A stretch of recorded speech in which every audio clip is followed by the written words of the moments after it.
No matter how much you like scary stories, chances are you'll never want to find yourself in the middle of one. Because that's what happens to my character, Alex, when he gets lured into the witch Natasha's magical apartment. We're breaking down all the Easter eggs and fairy tale references from Night Books.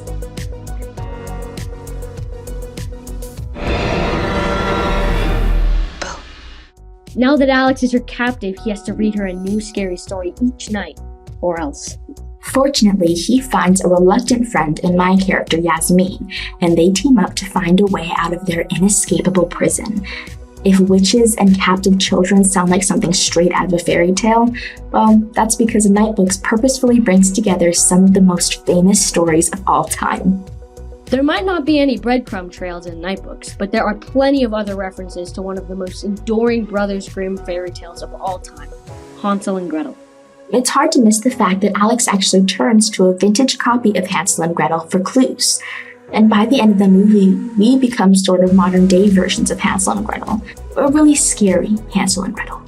However, some of the clues about the story are harder to spot. Look around the witch's apartment and you might notice all the forest-themed decorations. There are also candy shapes hidden everywhere, like the peppermint pinwheels on the floor of the den. Not to mention, some of my dresses totally look like something Gretel would wear. You might notice a couple other famous fables that get mentioned throughout the film as well, including Rumpelstiltskin, Mary Shelley's Frankenstein, and H.P. Lovecraft's Dagon. None of these stories have happy endings, by the way. The one that gets called out by name almost as often as Hansel and Gretel is Sleeping Beauty. Not only is it one of the stories that Alex finds in the massive library, but Natasha also uses it to give Alex a major jump scare. Well. Sleeping Beauty awakes. Oh wait, wrong story. Oh, and the name of Natasha's cat, Lenore, that's a subtle call out to Edgar Allan Poe's The Raven. I'm taking care of it, Lenore. One of the first signs that something terrible lurks in the apartment can be seen before Alex ever even meets the witch. If you blink, you might miss it. It's the number of the witch's apartment. 4E is an abbreviation for the word forever, as in, Alex is going to be stuck in the apartment forever. There's no escape. You understand? You understand.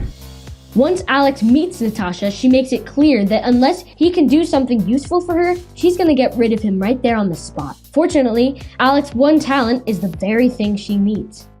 I'm going to need a story every night. The story better be good, and it better be scary. Or it's the last thing you'll ever do. This part of the plot might remind you of 1001 Nights, an ancient Middle Eastern folktale about a young woman who survives a king's wrath by telling him nightly stories. Just like her fantastic tales kept her alive, Alex has to write his own stories to stay alive. Short stories? Fine. Give us some stories.